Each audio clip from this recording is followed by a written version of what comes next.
Okay. Right. Thank you for coming. Thank you for the members of the public that come to this meeting. All right, so don't do that. It's not good, David. Leave it alone. Right, start with the agenda then. Apologies for absence. I've had apologies from Councillor Stagg, Councillor Glenn, Councillor N. Oakes and Councillor S. Oakes. Okay, we're all happy to accept those apologies? Yes. Yeah. Okay, anybody like me hasn't signed the register yet? Yes. Don't forget to remind me to sign the register. I did it for the last meeting, not this one. Right, declarations of interest. I'll go in first because I know we've got a neighbourhood plan on it. I'm a resident of St Christopher's Drive. I'm a resident of St Peter's Drive. I'm a resident of Blackthorn, parish councillor in Blackthorn, and a member of the Blackthorn Neighbourhood Plan Working Party as was. Okay. Right, the minutes of the previous meeting then. Anybody happy read them? Anybody got any comments or happy to accept them?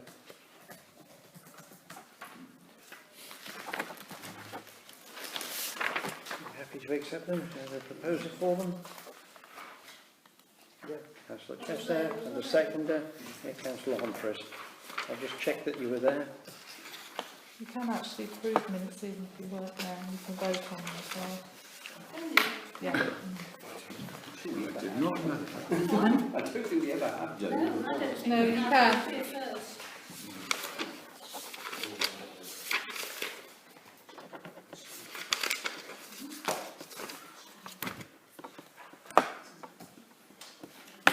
Right, so in that little procedure there, did I ask everybody if they're happy with the minutes? You didn't. Accept them? Do everybody happy to accept them? Right, First well, meeting, That's the first meeting this is. The isn't first it? meeting, sorry, yes, so this is the meeting of the 17th of December.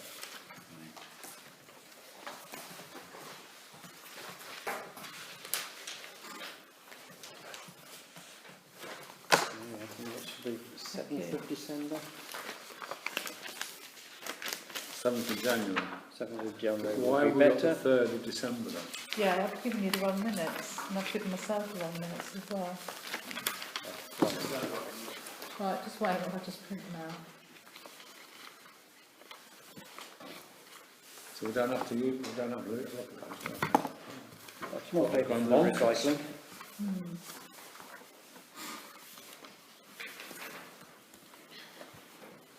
What's the love handle?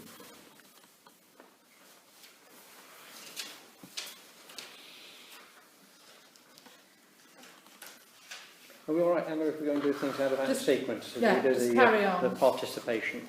Yes, okay.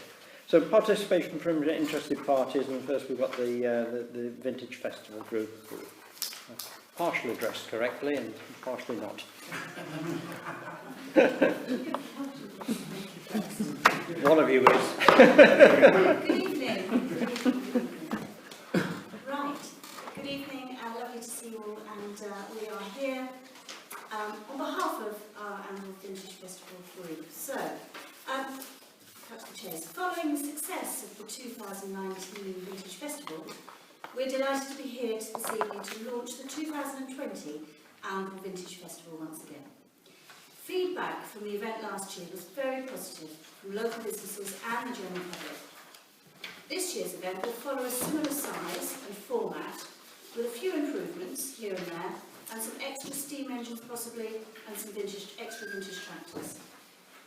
We plan to provide another 50s dance in St Peter's Church on the Friday evening, followed by the main event on Saturday the 16th of May between 10 a.m. and 4 p.m. Last year, we raised £10,000 on the day for the restoration of the church clock. Very good. I was going to talk a bit about the fundraising side of this and the Love Oundle Fund, which you may have received some information about. If you haven't, there's a few handouts here if anyone wants to see one. The sort of full rundown of the fund. So I just really wanted to... that's fine, good. You probably know more than me. But I'll just tell you why we've come up with the fund as part of the Vintage Festival. Two main reasons really. We weren't necessarily going to do the Vintage Festival again. It was originally a one-off as a fundraising exercise. To raise funds for the Clock and Bells, and that was very successful, raised £10,000. But because it was such a success, and because so many people asked us to do it again, and we thought it was so good for the town, we've now taken it on and we're going to run it as a regular event for the foreseeable future. So the first thing is, what are we going to do about the fundraising aspect of this? We came up with the idea of trying to put the fund together to further improvements within the town. And the second reason we come up with this particular fund is off the back of the house work that was done, which is generally sort of town improvement related stuff. So it's a channel for funds raised for the Vintage Festival and potentially any funds that come through the Business Association to go into a fund that can improve the town. So that's why we've come up with this particular fund and called it Love Arundel. The criteria, you've got the real details there, but generally speaking, anyone can apply to the fund. It's fairly loose, but what it is projects must be accessible to all, so it's not for sort of groups who often do their own thing behind closed doors. It must be for the benefit of all the public.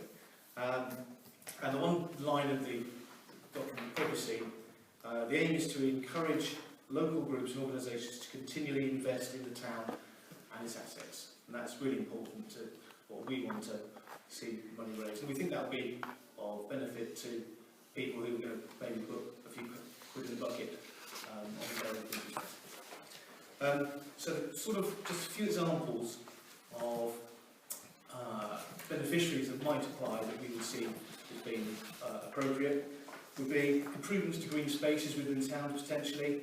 So the big one at the moment probably that seems to be going to be launched soon is the Amber in Bloom. So it's probably something that we support from the fund.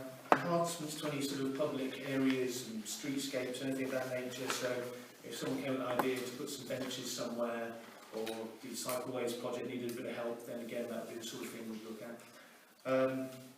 Any sort of town assets, so the big example of course was the town clock. Anything like that that might come up in the future, those sort of things. Signage, sort of, again, sort of house related, they've identified something that could be improved and maybe we can help with that through the funds raised for this. Maintenance of any equipment for keeping the town looking nice, so mowers and strimmers if people require those to do things. And any sort of equipment for the public good. And sort of maybe a good example would be if a need for a defibrillator was identified somewhere. That would be the sort of thing that would benefit sort of the town. So there's some examples. That's where we're coming from with that. But just to say, to conclude, it's not to replace you guys funding things from your parts or the next tiers up of councils, that's for sure. But it could work, I'm sure, in tandem with the community fund that you guys obviously manage and administer. And it's not something where we see we're going to raise a load of money every year and give it all away and put ourselves under pressure to do that. This is a fund that can build and then go to the correct things when they come, hopefully over time, sort of in a longer term view of that. So that's the fund. Can I ask a question? Sure. I'm assuming that obviously, you know, if you want to put things, you know, like street furniture and things like that, you will actually come to approval to the Animal Council first. So it's not for us to go around doing that. It's for people out there, groups, whoever they might be, that come up with an idea. We want to put a bench here. Okay. They would do all that work with you and get all the approvals. If they wanted some money to go towards it, that would be something that we would consider an application. Okay, so you would actually ask them to come to us to get approval before you give them the money. We are just one of the funding sources they might have to make it happen. They would have to go through the proper procedures. Okay. So just while Peter stopped your flow. Sorry, you are a registered charity now, are you? No, we're not. So this Will is, you be? we're, again, I think the details in this document, how we're running it. Yeah. It's a bit sort of, business association sits at the top and all of the vintage funds, festival funds go through the business association account at the moment.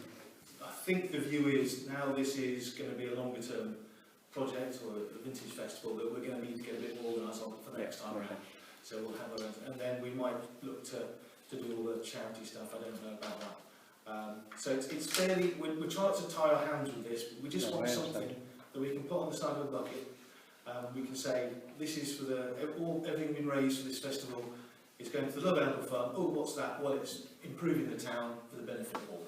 Yeah.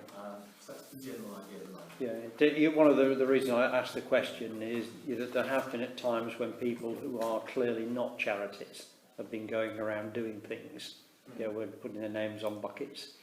You know, so we want to know, you know, when it's got the blessing, that it's got something more formal behind it. Yeah, I think to collect the bucket you need. Yeah, I think you're going to have to get a charity number. Okay, we'll look into that. I don't know the ins and outs of that, but you do. Okay. I mean, it's just another. No, I mean, it's all good stuff, but I don't want to get caught on it. Yeah. There are various ways that through schools and all the rest of the money comes into things. Buckets is probably the less one of anything. But yeah. I mean, I applaud personally what you're trying to do, but I think you will need a charity I think number. last year we did it through the church, didn't we? Yeah. Yeah, yeah. Yeah. So I mean, definitely, it's, you That's can't an go and interesting take the point. bucket. Okay, we'll raise that at the next commission meeting. So every bit of advertising paper needs to register the number on it. Yeah. Who did you say knows all about this? Sorry? Do you know about this, Peter? Well, I sit on a couple of charities, yeah. Yeah. Okay. Well, I'll come and have a chat with you. I suppose it's worth also mentioning that last year the focus was really all about fundraising. That's what we're doing. Yes.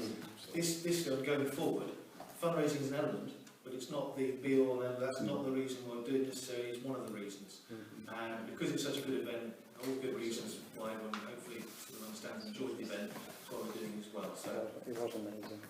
Yeah, no, well, I mean, a big clap for you. But one of the things, have you sort of thought about tying it in with, you know, things like the literary festival? So there's, you know, so Oundle grows as a centre of not only a fantastic vintage celebration, but you know, you could have vintage book day and vintage something else. Is there some, you know, is there a tie-in to make? I mean, I'm not saying that we should make Oundle into a, you know, a festival on a festival town. I think we've looked at that, but I know that there are little bits we could add to. So the festival groups work together. I think there was a group of routes and they share resources now. And I think that's one of the things that's sort of come out as well as the last year or so, like traffic cones and all the rest of it, road close signs. That's what we invested in last year, but that's not just for us, it's for all of these events. So on that level, yes, but not in the way you're suggesting. I think we're quite focused on I think the key thing is, you know, this is the second year we're doing it. We're finding our way around. You know, we'll learn. Yeah, no, I'm just letting my imagination run away with this. I mean, it has to be an organic thing anyway, and see how it goes. But I mean, I'm just letting my imagination run into this huge festival. From a business association, I mean, there is a sort of, you know, why are we doing it? Well, the key reason that we're doing it is because it does benefit our traders in the town, and we want the town to be a vibrant place for people to come to. And we want people to come here and to shop and, you know, to frequent our businesses, because what we don't want is a shutting down high street where the shops are boarded up or they're all turned into accommodation, because that would be a real shame. We've got a lovely market town. We want to utilise it in that way. So do you want to do the third movement? And you're going to do the third movement, are you now? Yeah, I'll try and be good this week. Key things are, we're looking for support in terms of we actually need to do the road closures and things. We had a good meeting Monday actually when we talked with Lisa about sort of key learnings from the last event. One of our recommendations, and I think Lisa will probably be bringing to you guys from that meeting, was that actually we look at seeing whether we can make the top end of Blackpot Lane a one-way system. Would be a proposal for you to consider, primarily because it is actually a big traffic jam in that space, especially if we're running a one-way system for events.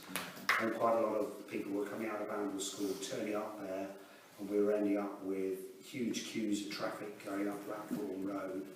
And really, there's not enough room for two-lane traffic down there once people are parked on the left. I think one of the difficulties we have, and as someone who has regularly marshalled these one-way systems, is that people don't obey it anyway. So you can be standing on a junction explaining that it's a one-way system, and someone will decide they've got the right to go over anyway and drive straight across you. Yeah, no, it's quite dangerous. I think Blackpot Lane, Yeah. that would be our recommendation. So really your support, I think we've listed the things, the recreation ground, parking. We want a couple of spots in the farmers market as well to advertise the event really. We're doing it for the benefit of the town, but like Justin said, we're not looking to usurp your position, and if there is a requirement to come and ask, is it permission to do things, or I hope work in collaboration really. I think that's the key thing, as we did on the HAS application. This is about really taking some of those things and seeing whether we can actually turn them into reality. So we want to do some signposting or updating a signposting. Let's work together to make it happen. Yeah. Okay. So one more selfish thing for for the QVH. Why can't we have the dancing in the QVH? So Instead of the church, Yeah. Friday night. The church, you didn't go to the dance last year, I take it? No. If you go to dance this year, you'll see why it's not in the QVH. Right. It takes a lot of space. And people were all over the church. It was an amazing event. I would encourage you all to come along. It was a terrific night. But it really works. It's the size it should. Superbly well Yeah. and some Okay. pieces. That was a good venue. Just try and get some business for the QVH. We might be looking to take that on a Saturday afternoon. I thought he was going to have carpet down there. Yeah. No, I That's don't fine. need that. Spin off jokes. Just in terms of Oundle as a brand name, what you guys are doing is exactly what I like to see for Oundle. It's the brand of Oundle, and it's excellent. Yeah, no, thank you. Keep it up. Keep going. thank you. Yeah. All right. Okay, we'll come back to the minutes in a meeting in a moment. We'll just have the other public speech then. So we've got the traffic in North Street. Is somebody going to talk to that?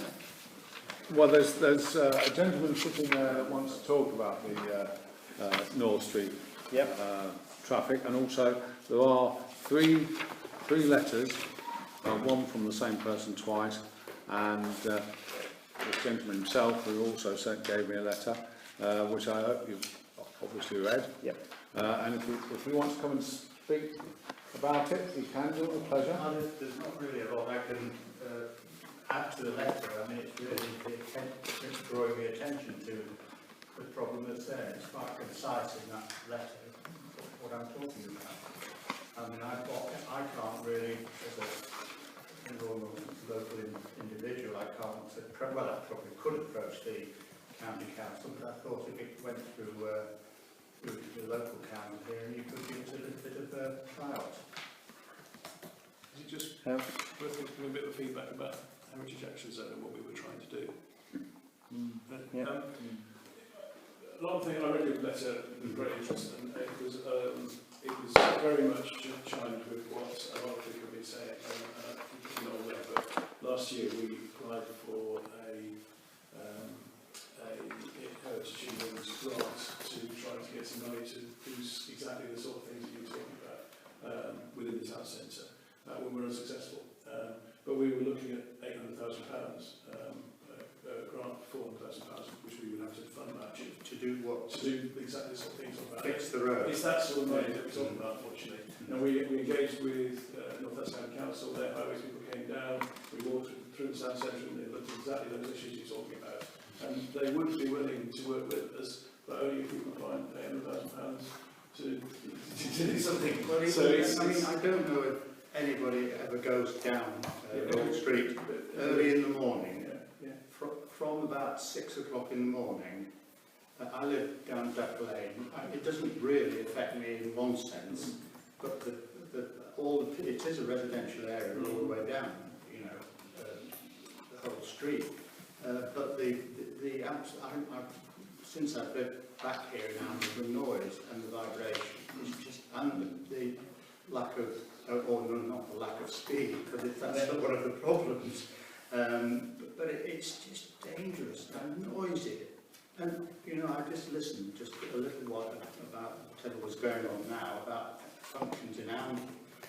You know, you want to bring people to Oundle, and then there's this horrific clattering and banging of, you know, articulated lorries, etc. coming through, you know, in excess of whatever the speed is set, which is too high anyway. Yeah. I'm quite naive. I'm assuming that if I lodge this sort of complaint or try to bring this situation up, that you might be able to go on to whoever the other guys are up the road, you know, down in Northampton. We could do, but the reality is there is no money for it. So that's the problem, is that it won't happen. So it's going to stay like that forever.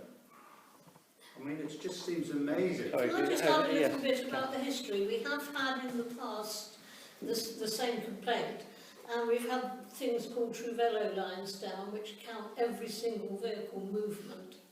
And one time, certainly that I can remember the figures of, there were 33,000 vehicle movements, only one of which actually was breaking the speed limit. It's to some extent a perception matter. And there are rules about the widths of roads and what speed limits have to be on them. And any rule is a little bit of a fit-all situation, isn't it? Because the variations are multitudinous, if you like. And the other bit I want to say is that we do actually have a weight limit through the town and up West Street, and always have had for many years. But there isn't at the moment that's suspended at the present time because of the North Bridge and getting some kind of a traffic flow through the town. So nothing would happen about that, at least until after the North Bridge is done. Yeah, sorry, Councillor. I would like to say, I've actually been down there at sort of 5:30, 6:30 and 7:30 in the morning. And the problem is it's the trucks, and what tends to happen is the ones on at the bottom, you know where the car park is, and those trucks there, they don't use the South Road exit. They come up around and through the town centre, and they are so heavy with the cranes and everything else. It really is. That's the ones that are causing the problem. They wouldn't even look at it. No, but you see, I mean, really, unfortunately, because of the traffic on East Road. Now, you know, they're all parked on one side, they can't get down there, the lorry's too big.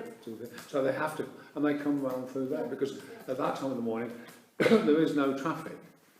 You know, West Street they can get down, and North Street they can get down, because it's fairly wide. But it is, they do make the ground tremble, there's no doubt about it. So just on your observations there, has it got worse since the North Bridge was closed to the heavy traffic?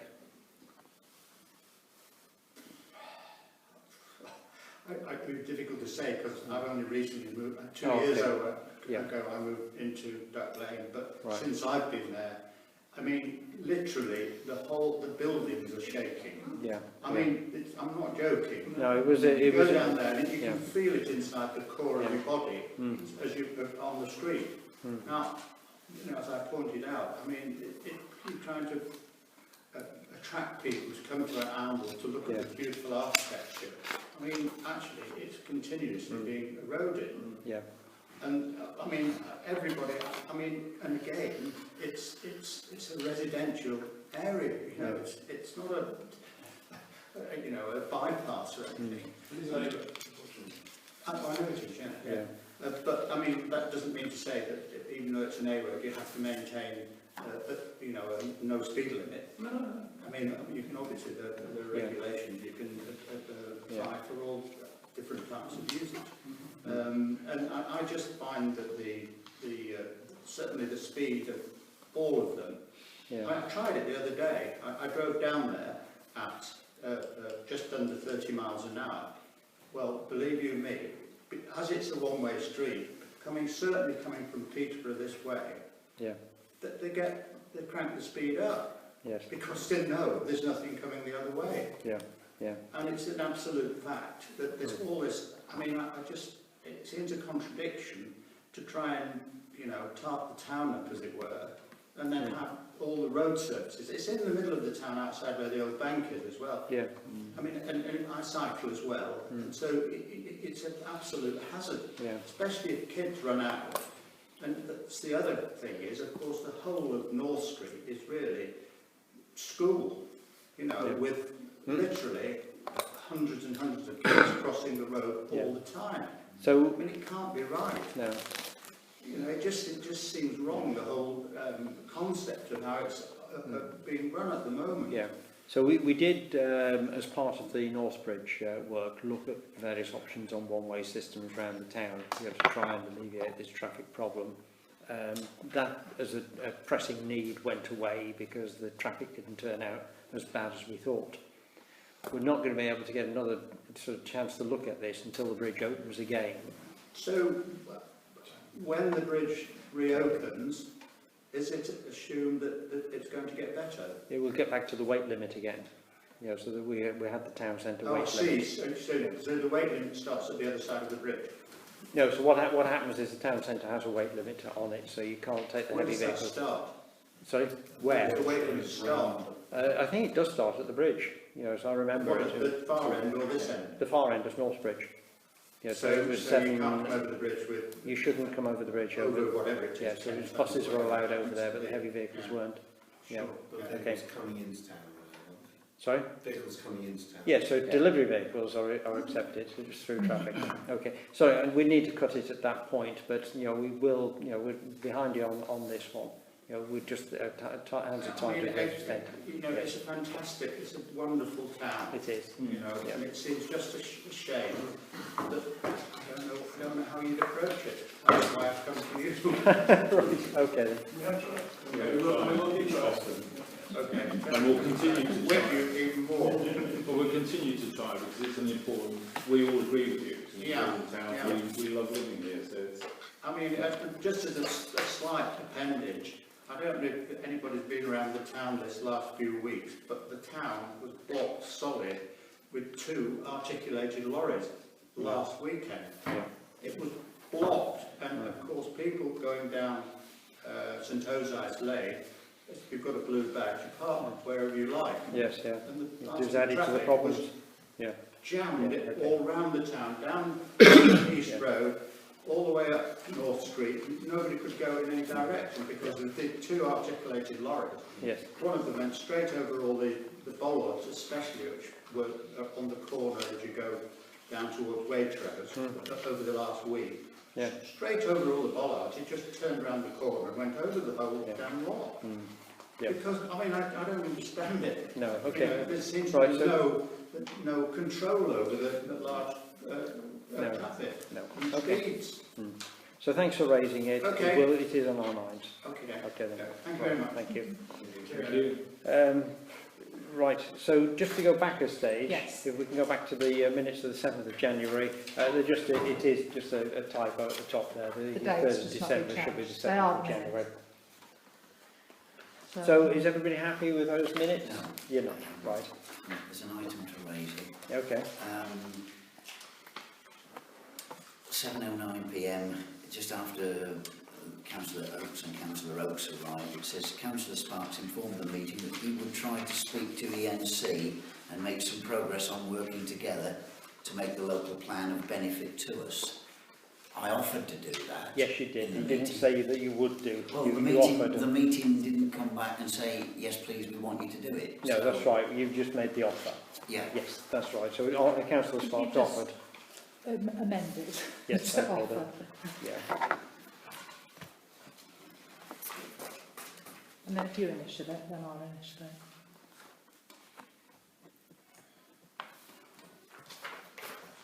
So Councillor Sparks informed the meeting that he could try to speak to ENC and make progress towards the party. This offer is noted.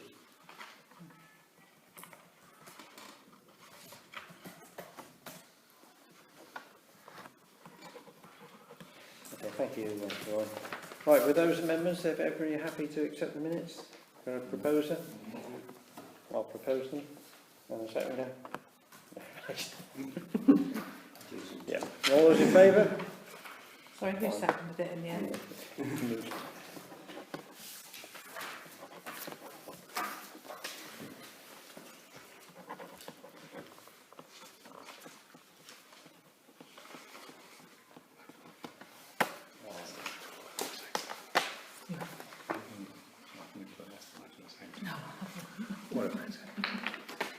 And just so I haven't missed anything on my, my agenda, you guys from the public there, did you come for a specific item or you just come to learn? Yeah. All right, that's fine. I didn't want to miss you out as I rushed through this. You get the impression I'm not very good at reading the script. Yeah.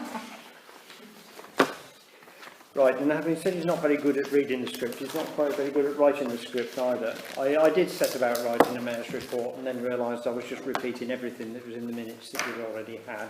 So over the past, month, you know, we've had the meeting with the school, we've had meetings with Fletton Field, we've had an awful lot of meetings referencing the neighbourhood plan and the local plan.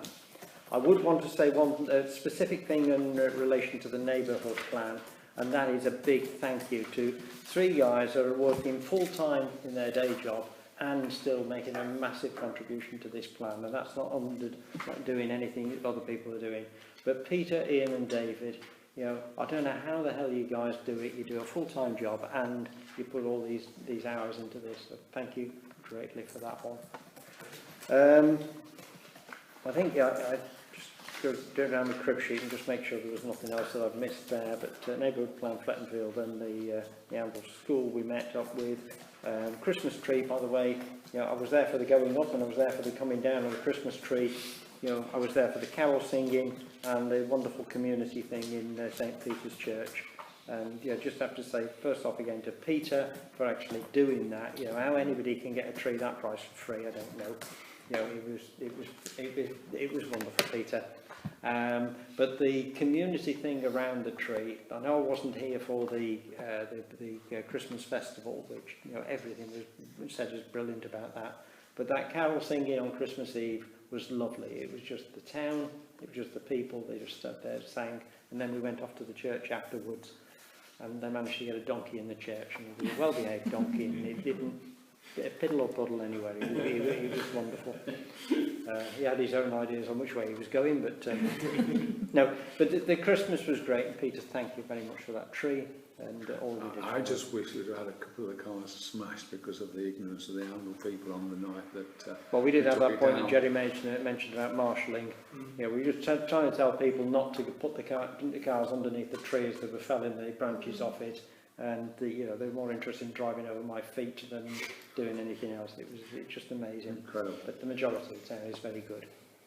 Right, that's as much as you're getting through the Mayor's report this one. Right, district councillors, we've seen Rupert's had his input, you know, a bit about the new authority and how it's going. And nothing said about last night's local plan meeting. That's late. Yeah, but in the council's report, but he wasn't there, and we know that Jake was away. Town matters then. To approve the bid from Oundle Town Council and Oundle School for Fletton Field. So in the meeting we had with the school, they were very supportive of the bid to purchase Fletton Field. They've given a six-figure sum towards it. Yes. Yeah, £125,000 with our so we've just gone over the £200,000. So what this item here then is to approve that and to submit our bid. So just is there any discussion about that? Does anybody want first off? No, if not, then we'll go proposer. Oh, you've got discussion. Sorry, I thought you were proposing. I still don't think we should put a bid in. I'm sorry. No, I don't understand your point of view, and I understand exactly where you're coming from. Much better care home. Yeah.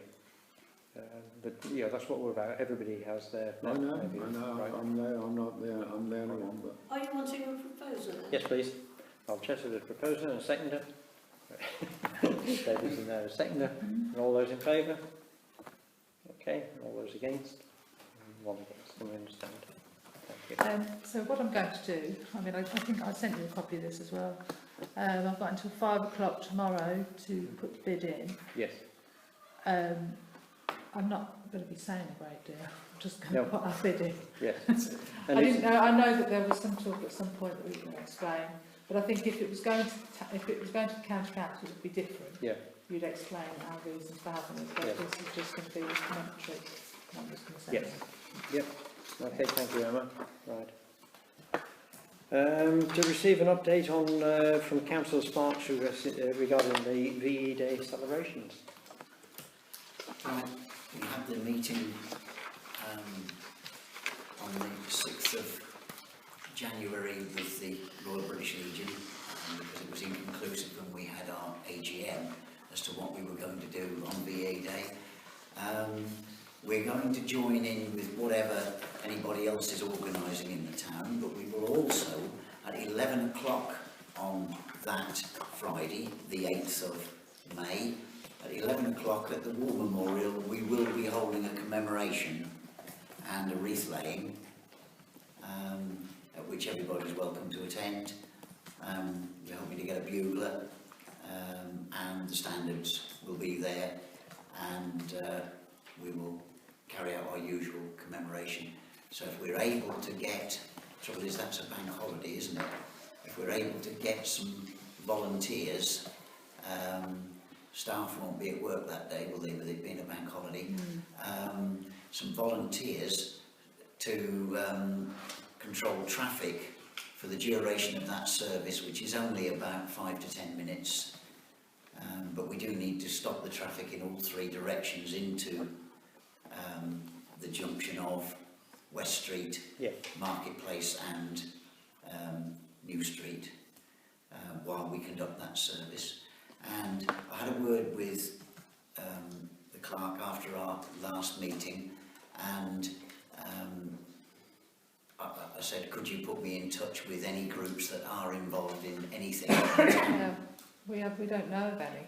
You don't know of any? No, I asked Lisa about it, and she went to the meeting at the beginning of the year where all the organisations get together and say what they're planning, and she said as far as she was aware nobody's planned anything for that day. Right. So I'm not sure. So one of the things that you could suggest you do is talk to Ali that's just been here, because her and Ollie are very big into this retro thing. You know, as you can see, she was dressed tonight for the occasion.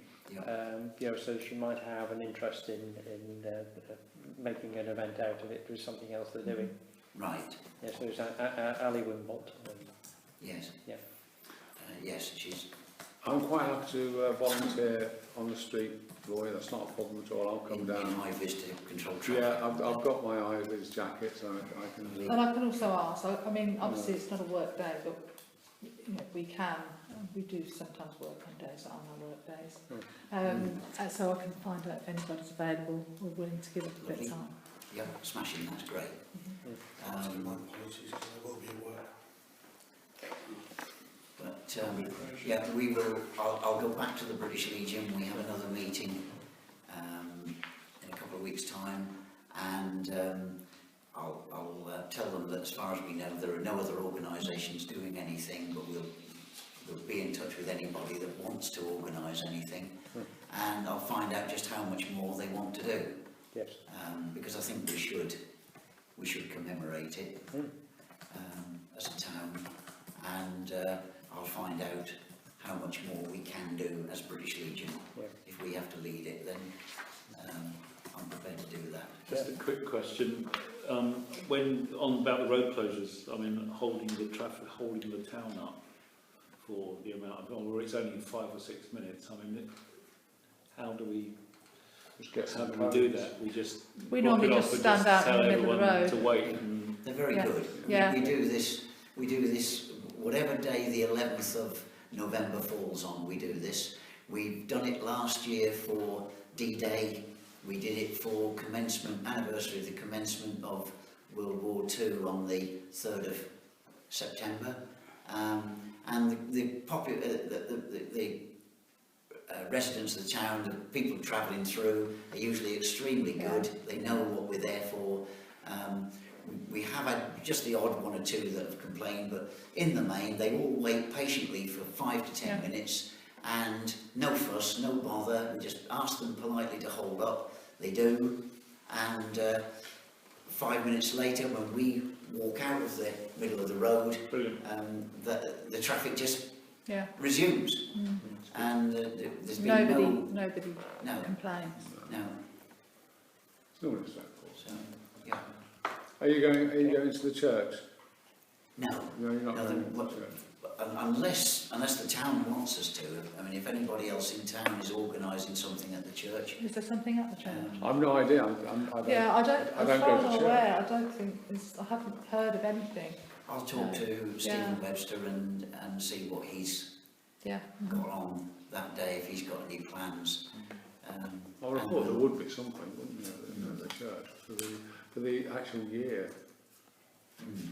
And the other thing, I mean, a lot's been done about VE Day because it was closer to home, but the same thing applies to VJ Day later in the year, Victory over Japan, which really heralded the finish of World War II completely.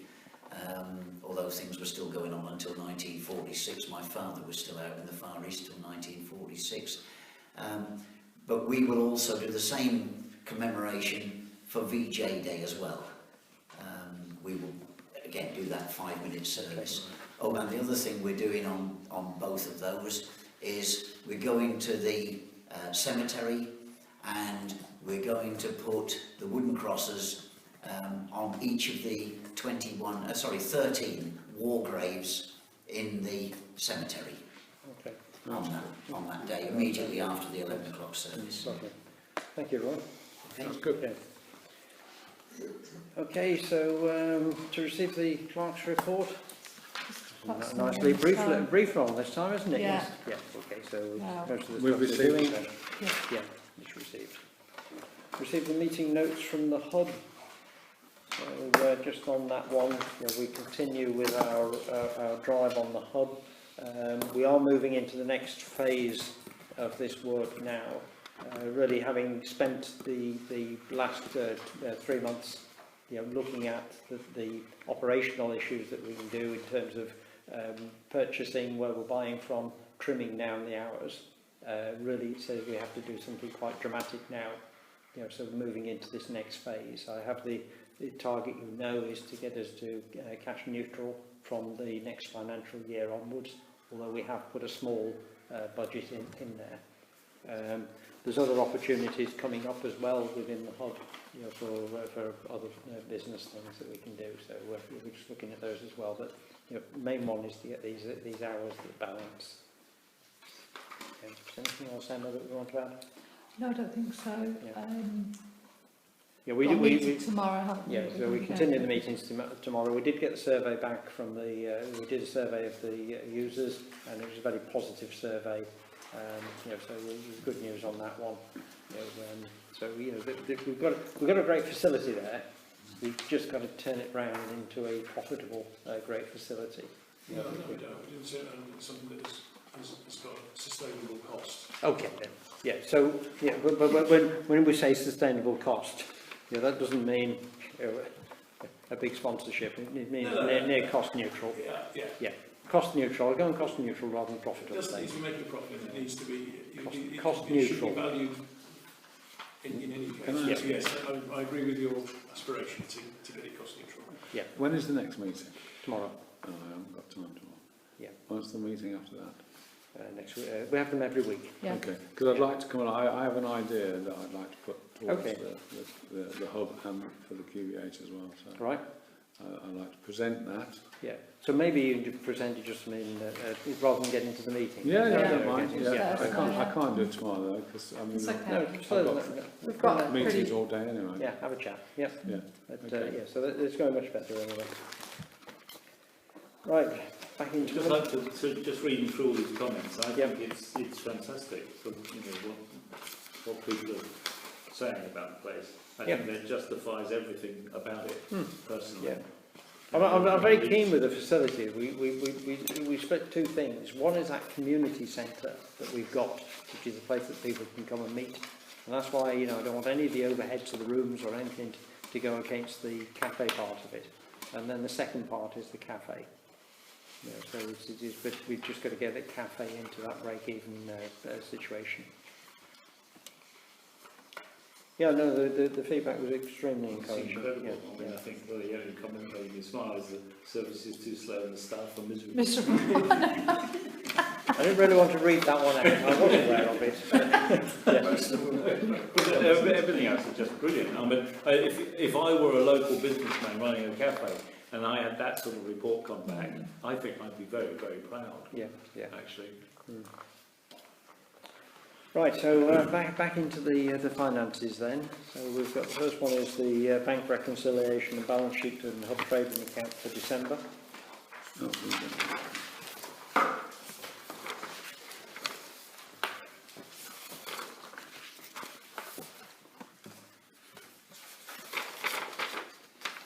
Is there anything in there that anybody wants to expanded or explained? Everybody happy to accept them then? We need to approve those. We've got a proposer. Yeah, Jerry, the secretary. Councillor Chet. And all those in favour? Yes, through. Right. And then the payments for December. We've done the previous one. This one's easy. Any problems that anybody sees in there? Not to have a proposal for those. I propose them then. A seconder, David, second them. Did you propose them? Yes, I did. Yeah, okay, all those in favour? Right, that's okay. And then we're on to now the cycleway. This is the feasibility part of the work for it. So the expenditure of £3,150. Just as an explanation on that one now, this is coming out of the money that we've been granted Yeah, the money that specifically we've got for in our it. bank account. If we don't spend it, we'll lose it. Yeah, section 106 money. Yeah, okay then. Sorry. So does anybody want a discussion about that? No, so Councillor Cheshire would like to approve it, to propose it, a seconder. Yeah. can I Jerry? ask one thing? Jerry? Yes, of course you can. Yeah. In the light of what happened last night, Yes.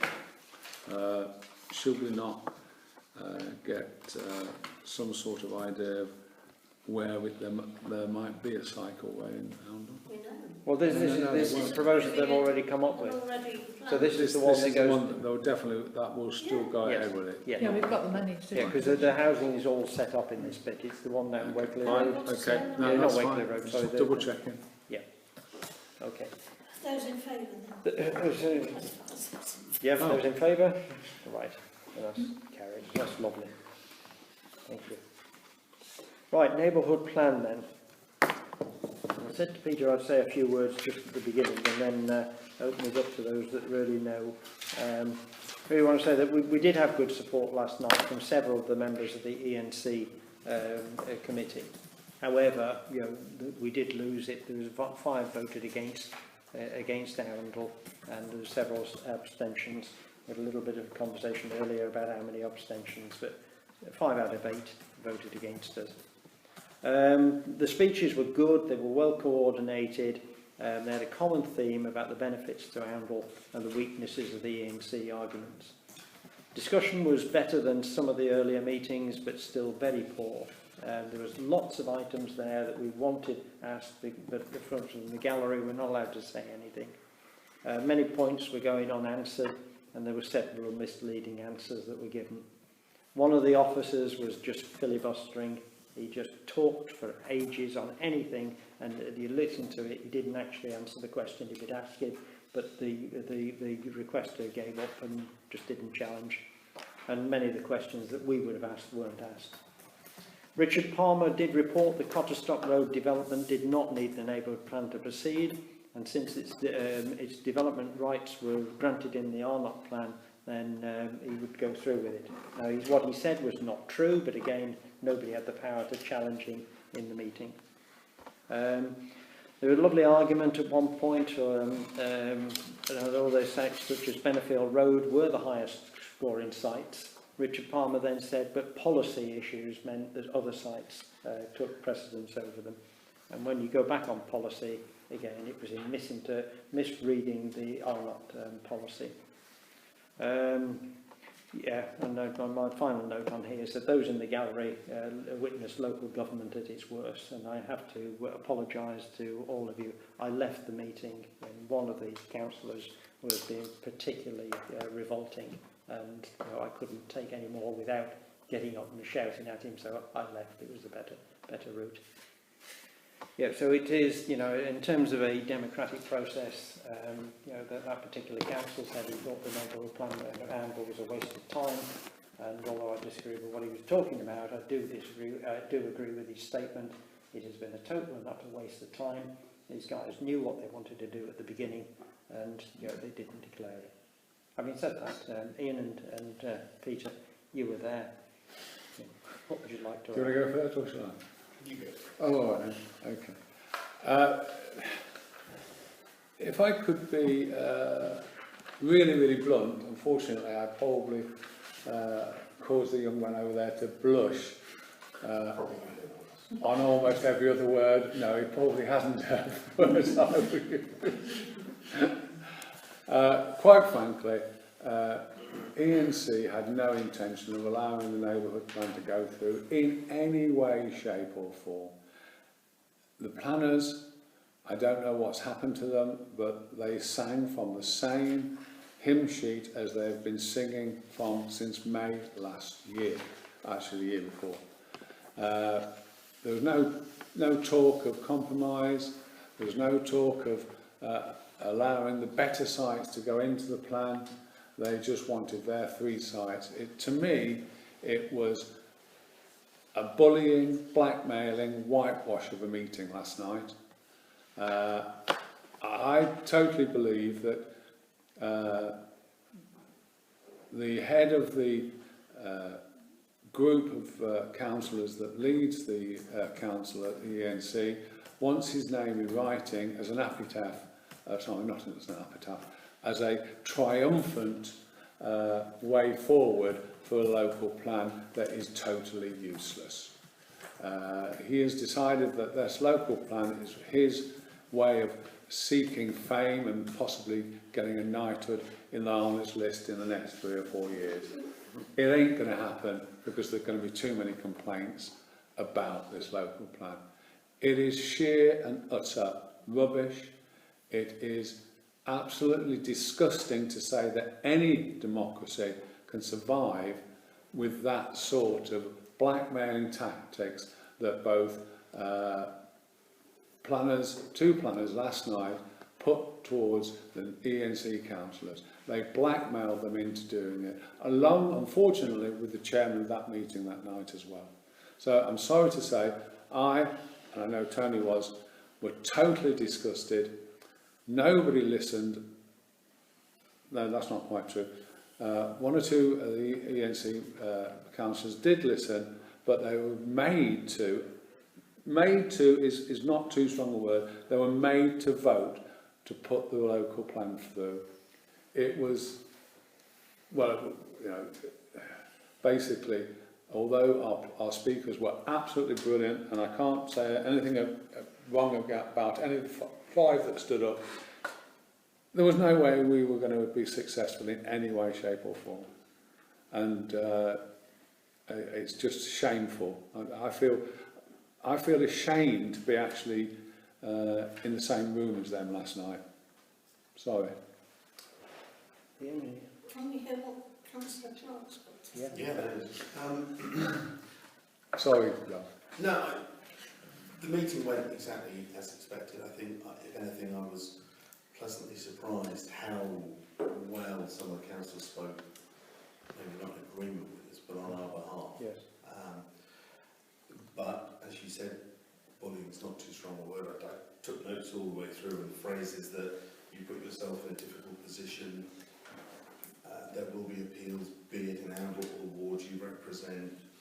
And there was this continual phrase to the wards you represent, and all the councillors present were from south of the district rather than the north. They very clearly felt that Amble had preferential treatment for too long and couldn't take the risk of holding things back. And that's very clearly the message they were told. If you don't do this now, there will be no local plan in time for the end of the council.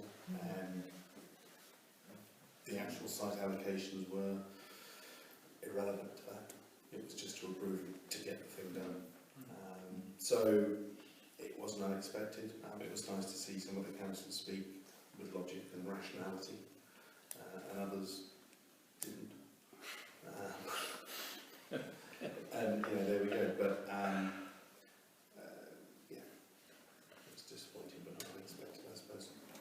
So the argument that I'd put forward at the beginning of the meeting was that because I didn't believe that the plan would go through examination, you know, purely on the faults that we know that were in our plan, but may lose on an examination, that the Stratton plan will fail on examination.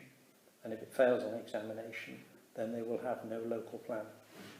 You know, so they believe that they voted for a local plan, but on the way that they've got it structured, you know, it will not go through. However, we are also well aware that these things get manipulated, you know, and you know the different rules seem to apply. And it would not surprise me if a different set of rules came up. But we do know that the criteria that they used for selecting their sites in Oundle discounted the site on Herne Road because they claimed that Philip Rose had not put in an application. Well, he had, and they knew he had. They had, having published the report, they had the opportunity to go back and correct it, but they didn't. They put 3 reasons for the Benefield Road site to be turned down. The Benefield Road site in the scoring system came out as the second best site, even in their system. It was the second best.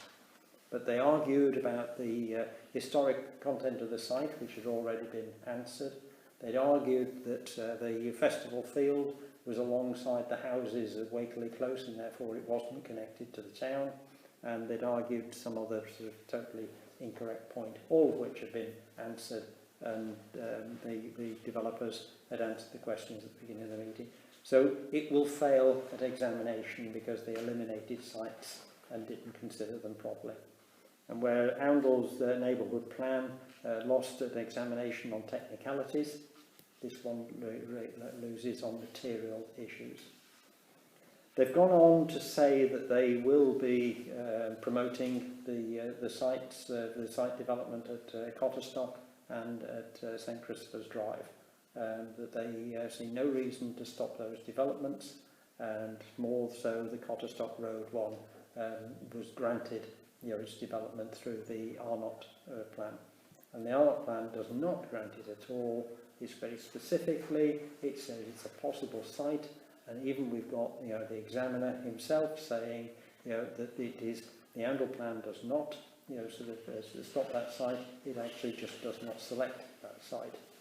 You know, so they're going to promote it, and we are, you know, well, this meeting decides what we do next, but, you know, what I would like us to do now is turn, you know, the majority of our effort into the 2 pending applications. Peter? I'd agree on the 2 pending applications. We've got to fight those as much as we can. We've got to get as much information together to promote a really good objection to both sides. I also feel very strongly that, as you know, we've got a meeting with Tom Pursglove, and I would like a pack to go to him with all the information we've got on what ENC have done to deliberately sabotage the neighbourhood plan, because we have got information on that, plus all the information on Cotterstock Road and St Christopher's Drive. I'd also like to see a pack go to the Minister of Housing, because I think that's important as well. We must do that. We must get some sort of pack to him, and because we need to have as much of the popular MPs, etc., on our side. I would personally like I asked this question. I'm not sure if this is possible. I'm not at all sure because I don't know the law. And David, you might be able to help me on this. Can we get another examiner to re-examine our existing neighbourhood plan?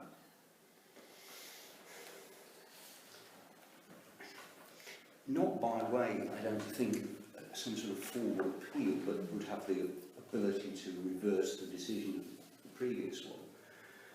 I suppose it would be possible to get somebody who is qualified as an examiner,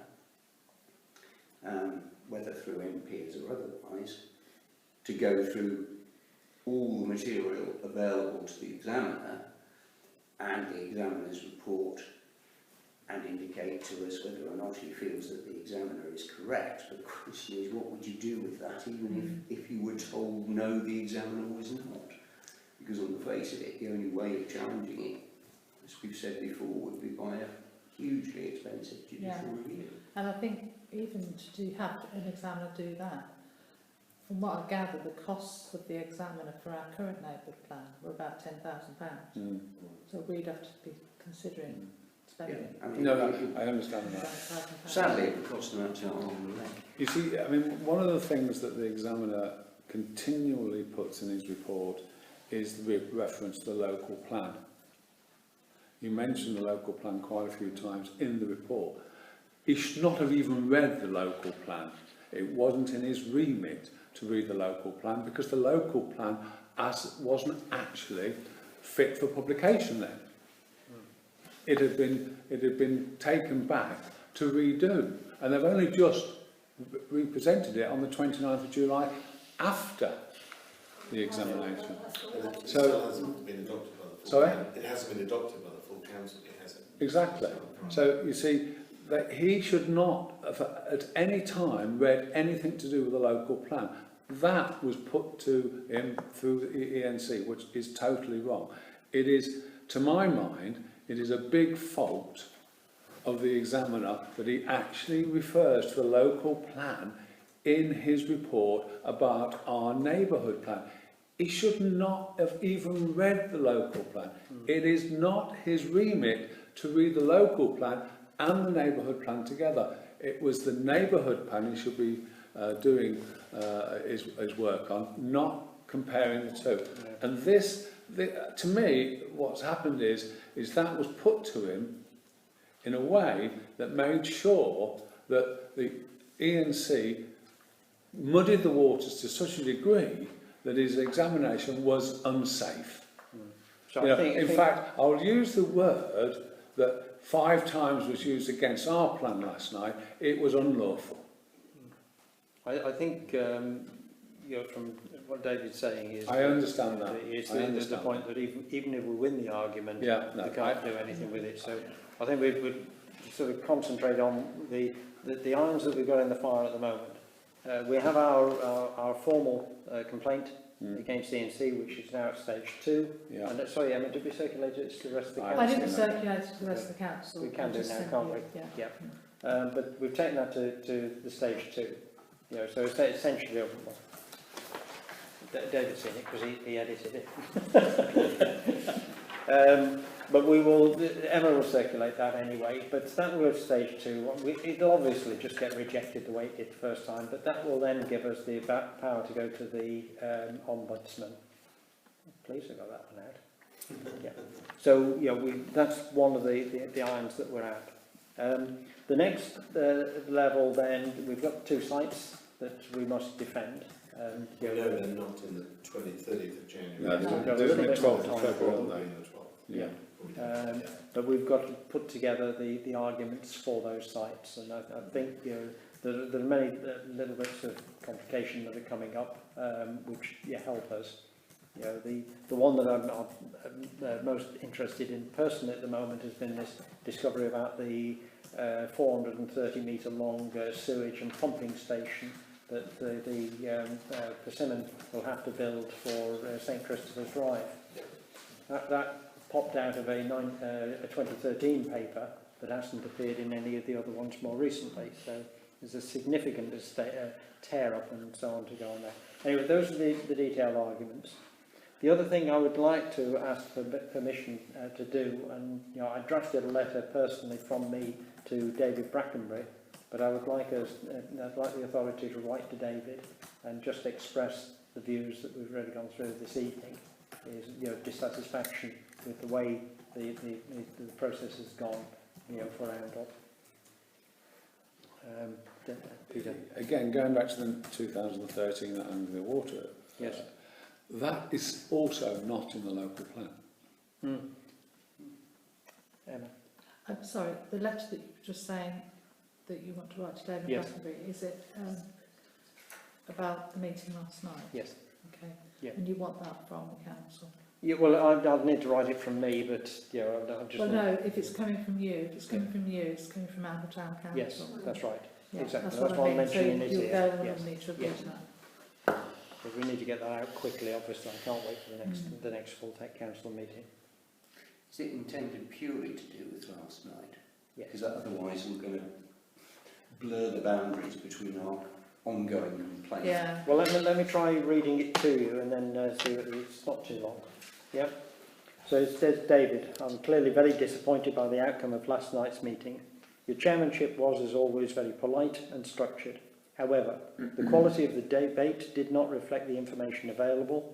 We were sitting in the gallery with answers to many of the questions and factual challenges to many of the answers, but not permitted to speak. The whole setup of local government will have to change if it is to have a purpose. What clearly was wrong here is the brief given to the officers at the beginning of the process. The monitoring through the process, the brief given at the beginning of the process and the monitoring through the process. In my work life, the board gives the executives the direction. They do not have to say that the product outcome. What should have happened here is an instruction to the executive at the beginning of the process that Oundle should be given the housing allocation that the town desires. Then monitor the executive against the plan. In this case, the executive, the officers, have been working a completely different plan, one that delivers the housing that the developers desire. It is a disgrace, and there is one bit where Councillor Jennings' speech that I do agree with. It is that this has been a total waste of taxpayers' money. Richard Palmer stated last night that the Gladman development would go ahead irrespective of the neighbourhood plan, because it was in the RNOC plan. Firstly, he should have declared this at the beginning of the neighbourhood plan process, not the end. And second, repeated time and time again, the RNOC plan does not stipulate that Cotterstock Road should be in any future plan. See the extract below. Even the Oundle neighbourhood plan examiner says that the plan before me does not delete the allocation. It simply does not carry it forward. As a result of last night's local plan is working against the wishes of Oundle, and from all that I can see, ENC is hell-bent on ramming these two unwanted developments and plenty more down the throats of Oundle. How did localism come to this? Tony. Now, I've had two views back so far. One said I went too far and one not far enough. But, you can imagine which one of those were, by the way. but I would like to get something into David quickly, to express it. I think it's not introducing any new formal complaint. It's just a letter. It's a letter expressing our disappointment at the process. So I don't think it'll achieve anything, but I don't have any objection to sending it. No.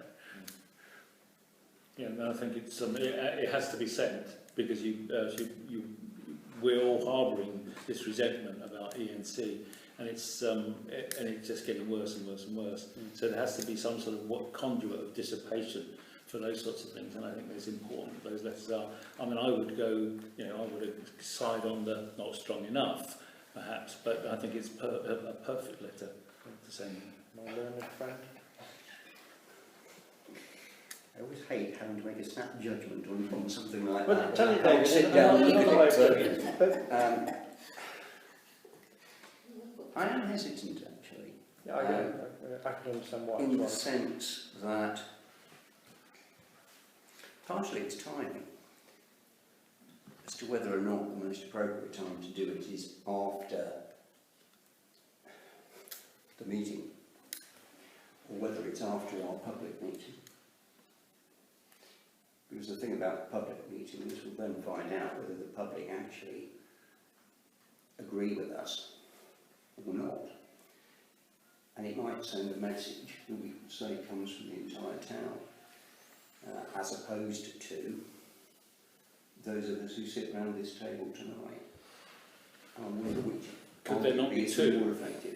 Could there not be two letters? One in response to the meeting, which is what that Tony's letter actually says. Well, I think we're going to get into another conversation about the public meeting. Yeah, right, okay. Yeah, so my feeling, just to interlude in what you're saying, my feeling is that we haven't enough to go with the public meeting at the moment. So we carry on with that first and then we'll do the public meeting discussion in a moment. Can I say throw one more thing? The examiner was quite explicit that in his view, a public meeting wasn't consultation, and I'd imagine the ENC would throw that into the mix. Oh yeah, they definitely will. Yeah. But sorry, David, would you like to take this? Or is it a timing issue that's the main? No, I mean, I'm quite happy to look at it, and if people feel that we ought to be sending a letter, I'm quite happy to. Okay.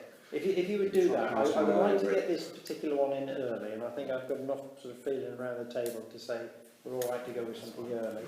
Yeah, because some of the things, if you leave them too long, you know, that they feel a bit more stewed, if you like. But well, to me, it's an immediate response to the way the meeting last night was carried out. yeah, that's why I wanted to get it in the very nub of it, quickly. isn't it?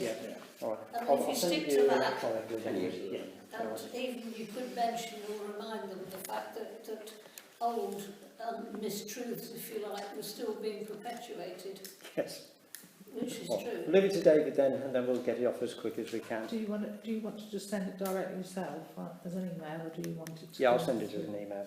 Yeah. I think you should also send copies to the BBC, the ITV. Well, all no, local just for the papers. moment, if we take it, it's a letter let's from. not do that. It's a letter from Tony to David.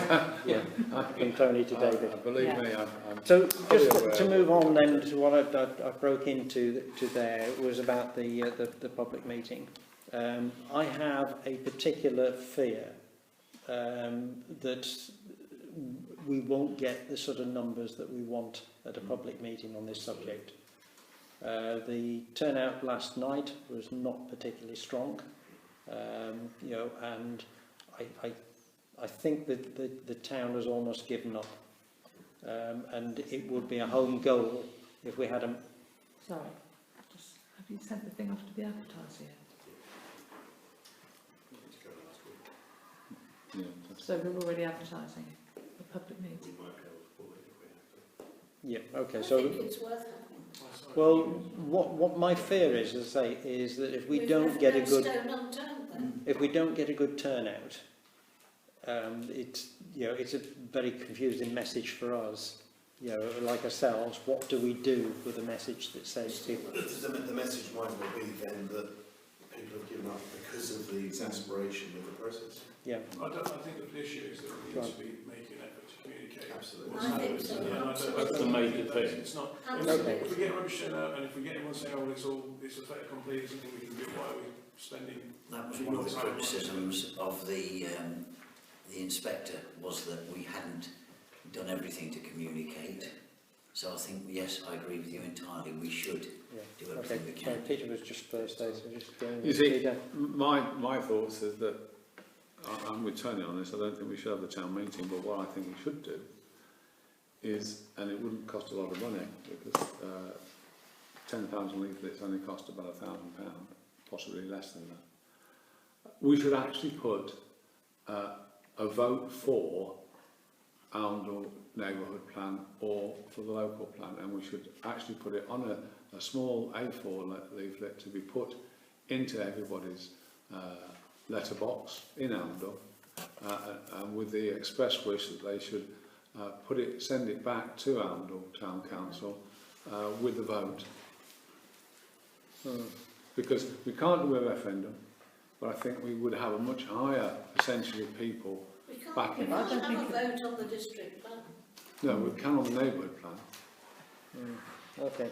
Just on the happy thought for a moment then. We've got a few people want to I talk. was going to say, if we were to go ahead with the meeting, I think we should do our best to put as much publicity out there as possible.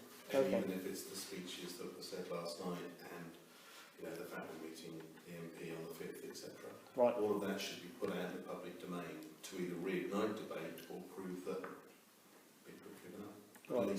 At least we should put some sort of publicity out.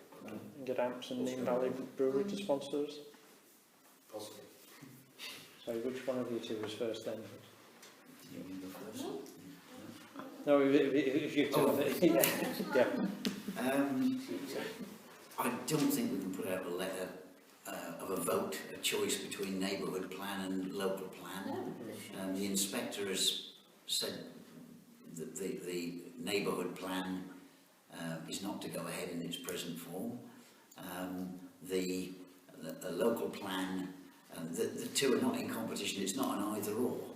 So I don't think you can have a vote on that basis. Okay, right, let's know that one, David. I certainly agree with Roy on the latter point, but I do feel that we need a public meeting. I remember sitting here not that long ago saying we need to explain to our electorate what has actually happened. Okay. People speculating and getting it wrong as to what we did or didn't do or what our view is or isn't. We need to go out there and tell them. If we get feedback, so much the better. Okay. But actually the point is to tell them things. Yeah. And if they come, they come, and if they don't, they don't. But at least we tried. I think we all know what's going on to every last detail. There are a lot of people out there that won't know that meeting happened last All right. night. 6,500. Yeah. They don't know where our neighbourhood plan is at the moment. They don't even know we had a public No, all right, hearing. okay. So I just think Yep. even those things, Right. yeah, No, I'm swayed. yeah. We're going to have a meeting then, right. Now, just in terms of the other things that we want to do over the next 5 minutes, in terms of this discussion, neighbourhood plan. So it's very much about us moving into the local plan, moving into the defence of the two applications that are pending. Yes. Can I just ask a quick sub-question?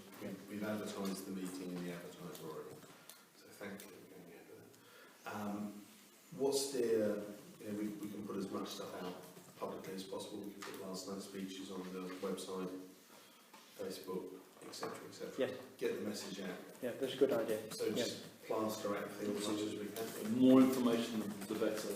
And I think it's even, as you say, if they say a public meeting isn't, what was it? But he said it wasn't into the council's consultation. Even that doesn't, if that doesn't get out consulted, then, but even so, we must do it. We owe it to the taxpayer. It's their money. Yeah. Can we put it on Arundel Info?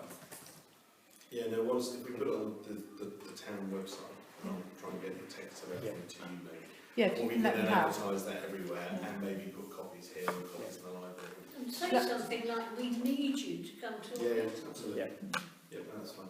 So, there's some good bodies like Transition Outdoor that we need to bring along and others. Okay, so let's go full blown on the publication then, publicity for it. That saves a bit of embarrassment about having it printed and pulling it. Yeah, fine. David will have a look at the letter. We'll do this letter quickly. I'll send you that one and then the speeches. Anything else then that we need to do? Well, we need an agenda for the Yes, meeting. and just some sort of idea, and I don't know if you're having a presentation or if you're just going to, I don't know how you... It will be a presentation. It will be, at least one of us saying this is where we are, a status of it, of where we are, Just and then so- discussion. And, well, the other thing was I didn't know if anybody wanted to update on that meeting we had on Friday or... Yeah, I was going to just Yeah. say a few words. I mean, Yeah. As you can imagine, it wasn't a particularly constructive meeting. I mean, we're still very far apart in terms of our views. What we did do is from a practical point of view, though, is we did have a couple of actions which are about not accepting defeat on any of the things that we still feel strongly about, but realistically, things that we perhaps should be doing to move things forward.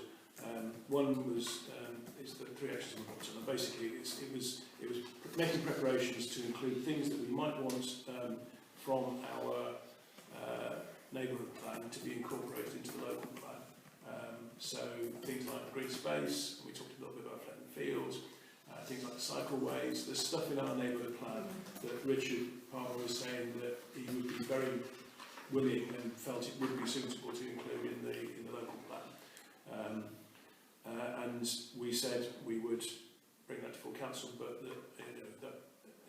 certainly my view is that we'd be cutting off on our face, for want of an expression, if we didn't do that, so that if our neighbourhood plan never does be delivered, and it's looking increasingly likely that there's little value in doing that, then some of the things that we've spent a lot of time and effort to do actually get captured into a local plan. And the other thing was to have a shopping list of where we would wish to target Section 106 monies. So again, and he said, we had this little debate about, is that sort of accepting, is that the thing we're in any way accepting dollars that we don't really want? He said, no, this is one of the things that planners have to do. You may not approve, you may not support a plan. It doesn't mean you don't have to engage with developers in terms of what's the They're next a step. very specific phrase in the Yeah. development management systems. Yeah, yeah. You can ask for it while still disagreeing. Yeah. Yeah. Um, So we ought to make sure that we do have our priorities for Section 106 monies to be spent on targeting whether they would be spent should any of these developers, whichever the developers that's are. it, just come in with a list. Yeah, doesn't matter, doesn't matter where they end up being, but where would we want to target the monies. Yeah. And there are agencies looking at settlement boundaries as well. That's for them, not for us. So there's a couple of things two actions that came out of that meeting that I personally think we should do in the interest of delivering whatever we can. Yeah, even though we definitely don't must have do it, yeah. we don't have a plan. The thing that was touched on last night in Thrapston was that whatever happens to any plan, the two planning applications will potentially predate anything. Yeah. Yep. And everything else after that is, in which case both of those points are really important. Yeah. And the thing from our past experience with 106, we need to get the definition of what we want it for as broad as possible, don't we? Absolutely. You know, So you can spend it anyway. yeah, exactly. And he did sort of say as well that we needed to sort of start these talks sooner Yes. rather than later. So Yeah. I don't. Do you want me to go back and say Well, if that we're group having can another meeting? continue, Or? yes. Yeah, I mean, it was within the next couple of months. Wasn't Yeah. it? Mm. Okay. All right. Yeah, so don't I mention don't green think or my- children in whatever you want the money for. I don't think my stomach could actually deal with a meeting with Richard Palmer, all those idiots there at the moment. Yeah, but this is what we've got to do. I know. You know, and This in is terms- why you're not- It's comparatively cordial, wasn't it? I think that was the danger of losing it. Yeah. I just misread it, didn't I? No, but in terms of our duty for Oundle, Oh, I know. Yeah, We- that's all you have to think about. If You there's have to- anything, oh, well, sorry, I'm putting my hand up. If there is anything to get at, that we must make, if that last paragraph is taken, and we can take that as read from him, without saying any more, that, Oh, Clive, we need to make the list as large as possible. yeah. And as fruitful to try and claim money back. Well, I think Wasted the other thing, you know, and this, you're going to end up with an endless list, but one of the things that we learned from the building of the school sports thing was the construction vehicles and the nuisance that they were causing. So again, back into this, you know, conditions of the site, you know, the transport routes have to be agreed. You know, so the school put all the transport down of a new road. Yeah, and did all that damage there. They were told to. Yeah, I know they were told to, And so that site over there, they've been told to go through Frostock, which is very popular, not great. yes. Yeah. So anyway, we need to argue that. David? I'm going to ask for Section 106 Yes. money. How about £800,000 to do the work that we were talking about in North Street earlier this evening? No, again, you know, the transport structure is crucial. So I'd talk a little bit about temporary structure, but the permanent structure, you know, is there. You know, we've talked about access to the roads and so on. You know, but there's other. There was a slightly unusual point in the conversation, wasn't there, where they said you can't, Section 106 money can only be used to mitigate against the problems of that particular development. Yeah. But then they also talked in very broad terms about what that might include. And you could solve big problems with comparatively small developments if you had the list in the right way. So Okay. it sounded like you could be quite crafty. Yeah. No, it's worth getting on the right side of that conversation. Yeah. Absolutely. And the highways issue is potentially really big. Yeah. Okay then.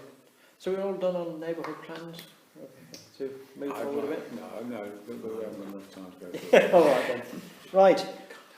Peter, while you're in the driving seat, we'll move on to estates management matters.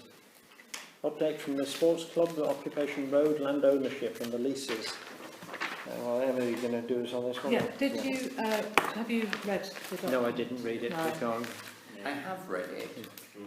Can I suggest that we defer it? Because I am convinced that somewhere I may very well have copies of relevant documents. I hope, because we Because haven't. going back a number of years, I remember doing something in relation to the tennis club, which would have involved being able to establish the town council's title to it. Okay. Now, whether I built anything at the end of the day, I'm not sure. But I only saw this very recently and haven't had time to go Yeah, out and the only check. thing I would say, I mean, at the moment, we've got the Hunton Coons going back and finding out exactly what documents ENC had in order to register that piece of land that the rugby club is on. So we're going to be able to get that. We do need to get the land valued for it to go forward with this next stage, and we can get berries to do that. What I don't want to do is sit back too far and I then understand other places. My recollection is that the deeds to this land were with Hunton Coons. We haven't got, no, they haven't got them. I know that's what they're saying. But that is my recollection of where they were, and this council would not have removed them because there would be no reason to. However, I need to check it out, Yeah. and I'll do it as quickly as I can. And I'll get back to you. Excellent. But whether Well, I'll put a can bit we of a tentatively hold on things. approve this money though? Because if you come back to me and say you haven't got them, I really don't want to be leaving this. Because A, I don't want the sports clubs to start getting twitchy. Right. Well, if people are happy that we vote it through in principle, subject to any inquiries that we can make, and I'll try and get back to you. Okay, so we put a proposal. We and have second nothing. of We that. have nothing in these offices. We If have I've nothing got on it, file. I should be able to And put my Hunton hands Coons on have it told us they relatively don't have quickly. anything either. If I can find a letter from Hunton Coons referring to the fact that they had got it on a particular date, I think we might need to go back to them. The only thing we have got is we've got proof that we own the rugby pitch, but we definitely don't own where the rugby club stands and the car park, because that's registered under ENC, and the other areas are not registered at all. You should speak to Because it's Sam as well. registered to ENC, if we could ultimately prove a better time, We are we may speaking yet to be them. able to do Yeah. something about it. Yep. All right. So how much are you asking for here? 175 plus Well, that, it's the amount of money is 750 to right, okay. just under 1,000. Yeah. But then there is a further 250 on top of that if Bears will need to do evaluation. Right. So what number are we going to put So to the vote? if I could say, I don't know, 1,200? 1,200. Yep. Okay. 1200, 1250 or one. Yeah, 12. Yeah. You've got another one up above 175. I've plus done the- that. You've done that already? Yeah, I've done that. That's literally for us to find out what because ENC won't tell us what paperwork. Well, they said they don't have the resources and it's going to cost too much money. When I was looking at something last week, I came across their register of property, All right. and there were 2 properties now, and neither one of them had the words rugby or club or anything else on. One was a garage and one was something else. But I can't find The it. garage is by the wreck. It was one garage, a single garage. So none of them had the word, there were 2 places now, but All none right. of them there. So So we've got a proposal. We need a proposer and a seconder then for £1,250. Rose proposing. Yeah. Seconded. Yeah. Clive. All those in favour? Right. Thank you. I mean, I won't do anything until. Yeah, just It's in the loft somewhere. it might be in the office, there until later tomorrow, until tomorrow. That if he does, they put through their records. So lots of people have got memories, but we need physical. Right. The next item we've got down here is the museum, and I'd ask Emma to put this on. We have a museum meeting tomorrow night. David. Before we do, I omitted to declare an interest as one of the council's museum trustees. And I have to declare interest. Anybody else like to declare an interest? Yes, Three of three of us do that. Yeah. Yeah, so we said that the museum has been asked for a long-term lease. We said we would have a look at the properties, the cost of the properties, other options for the properties. It's taking quite a long time.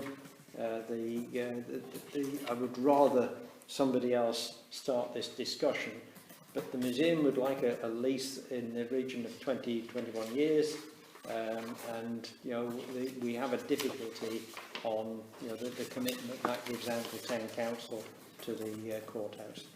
Please discuss.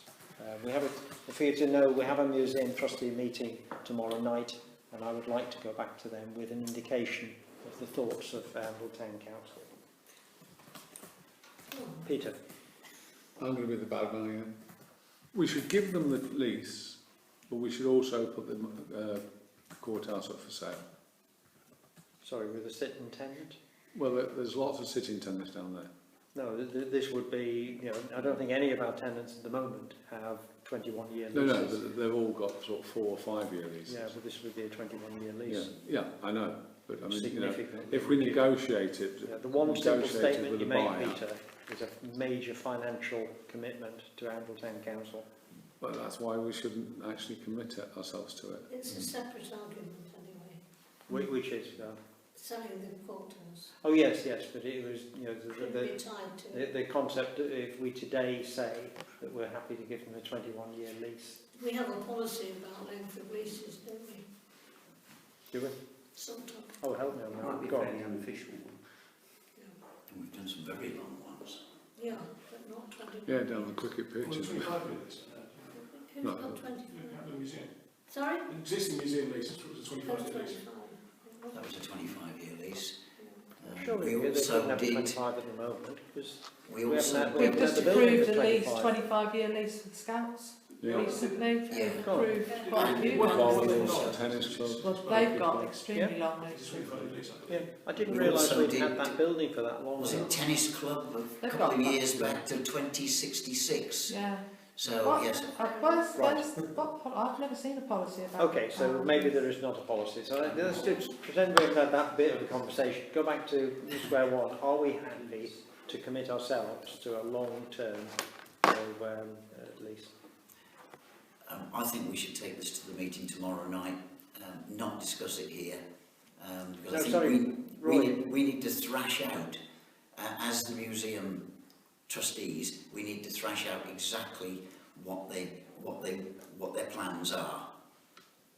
But And I don't think in we've terms done of Oundle Town Council, before the museum goes back to Oundle Town Council, what is Oundle Town Council's view on a long-term lease? Because the museum, to all good intention, did ask us over a year ago this question. Asked us So what over is 3 Oundle- years ago. Yes, I know, that's over They a year asked ago. when Councillor But Chester what- was mayor. Just very quickly around this table now, what's our view on a long-term commitment to the museum in the courthouse? And it's very specific to that building because they want to do infrastructure work as part of the grant that they're applying for. I mean, what you're really asking is, sorry, what you're really asking is are we prepared to continue to support Oundle Museum for the next 20 years? I mean, that's at the end of the day what you're saying. Because if you're talking about selling the courthouse and not giving them a lease, there will be no museum because they won't be able to continue without that, as far as I can see. I think that's a big decision to make. Yeah. I'm not sure I know the answer to No, that. no, it's fine, Jerry. We're fine then. Ian, did you? I suppose if you change the question to are you willing to pay for substantial roof repairs on the courthouse for the next 20 years, I'd probably say not, and I'd probably side with Councillor Peel on that, in the long-term aim of the courthouse. But Yeah. So, Peter, you want to come I was just thinking, and this is a little bit of a side question, the 106 money that potentially we might get, could that be used in conjunction with the Oundle Museum to build them a specific building for the museum? I doubt it from the way it's I just don't been know, described. I have no idea, I've no specific idea to the what else sites it's that were on. being built. Right, so if we put it next to one of the sites. Possibly. And that in itself answers the other question. Because if you're talking about moving them into a new building, you've answered the question about the courthouse. David? It isn't that long ago that we held a public meeting with St Peter's with the future of that building at stake.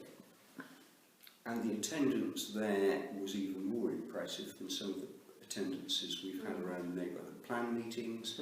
the feeling of the meeting was very, very, very strongly in favour of the council not disposing of the building, which I think says something about the town's attitude to the building as a building, and says something additionally about the town's attitude to its museum.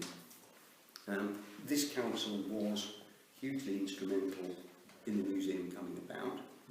We gave it its first home in the upper floor of the old drill hall before we did the work to the courthouse, and the museum was an integral part of what we sort of bid for in terms of the lottery and so on. I think that we do owe it to the town to ensure that the museum can survive. The reality is that we haven't the resources, which includes the land, to put them anywhere else. So Councillor Hutton's right. The reality is almost certainly that if we dispose of the lease of the courthouse, dispose of the courthouse itself, it will sound the death knell for the museum, because even if the museum was, as it were, part of the sale, ultimately, because somebody would say that they have plans to redevelop it, they would be able to oust the museum out of it. I think that we should be supporting the museum, and in order for it to access funding, it needs to have a long lease. I'm afraid I think we probably have just got to bite the bullet, and it's going to cost money to keep that building going, but the building itself is an asset of the town. We've regretted it before when we've disposed of buildings, not all of them, because I don't think we regret the disposal of the drill hall, for example, but I think many of us would have regretted the disposal of the market hall many years, even before I was on the council. It's a huge mistake that was made then.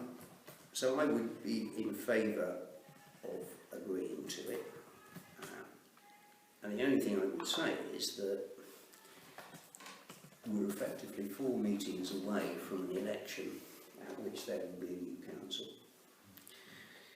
And I think the only other sensible thing to do, if we're not prepared to bite the bullet and take that decision today, is to simply say, all right, this council won't take the decision, we'll leave it to those who follow us in May of this year, and then they can look at the situation and decide.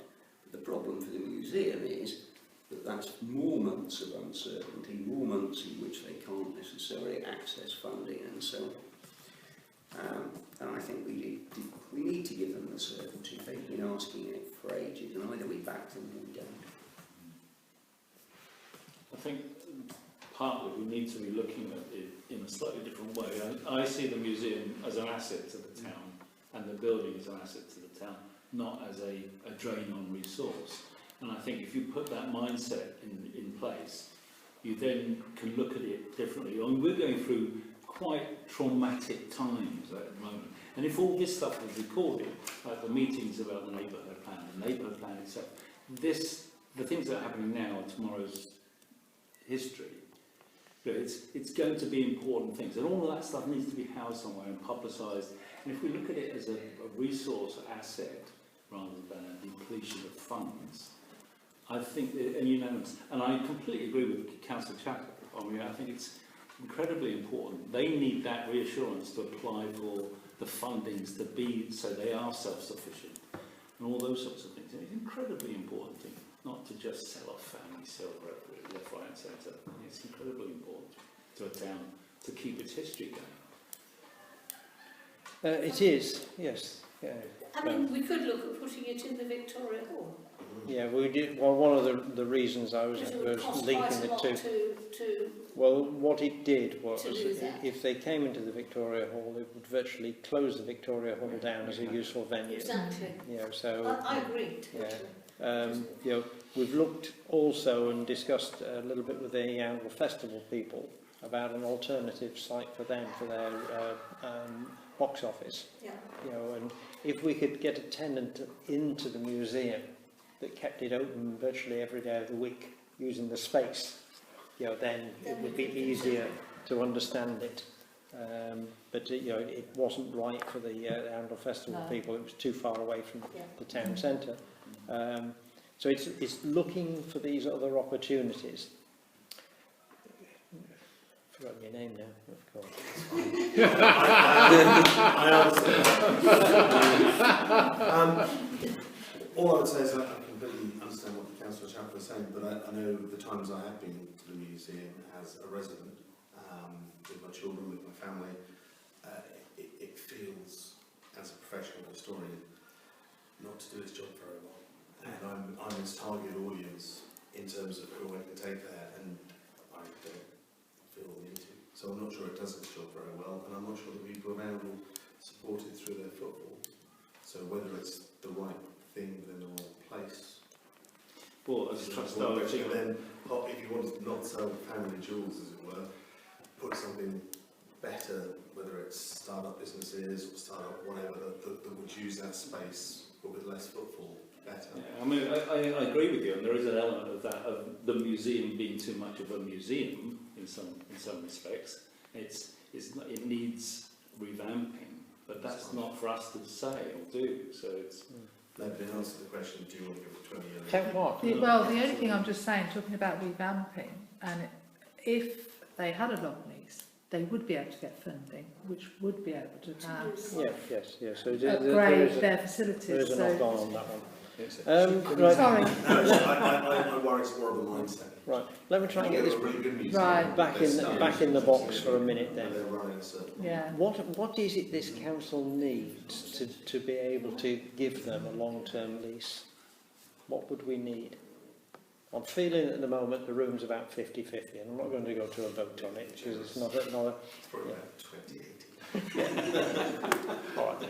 But if the council wanted to go to a long-term lease, what is it we were looking back that we three can take to the trustees tomorrow night?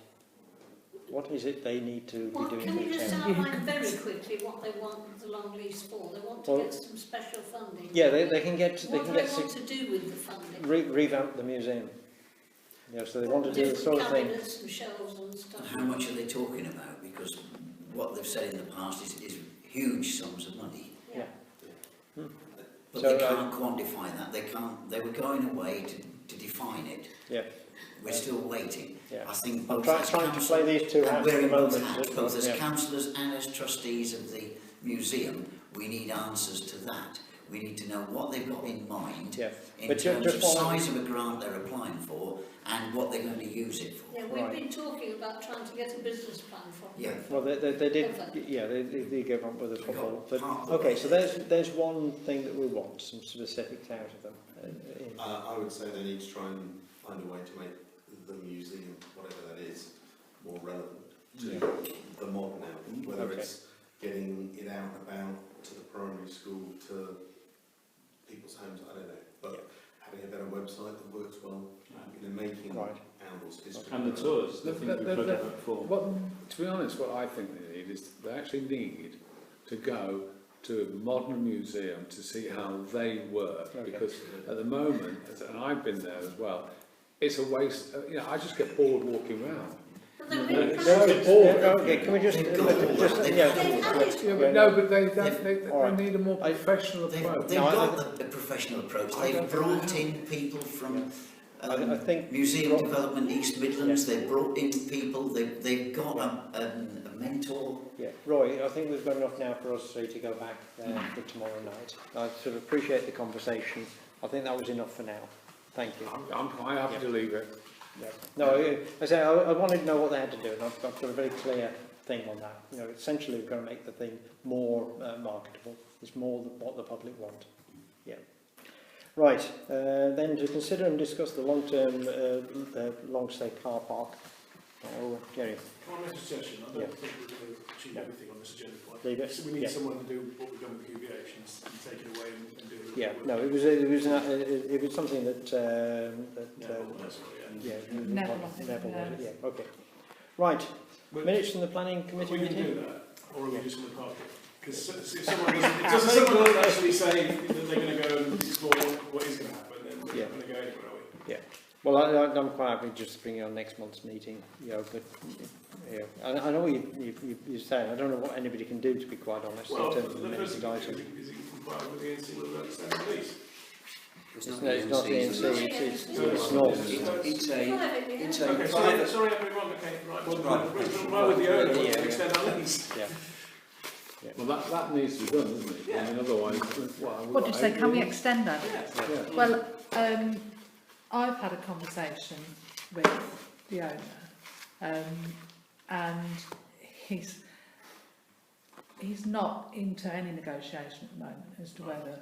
So we have a lease, we have another 9 years left on it, 8 or 9 years left on it. That's it. And I think the main reason for this item being up on here at the moment is that the land has been eaten up around Angle at the moment.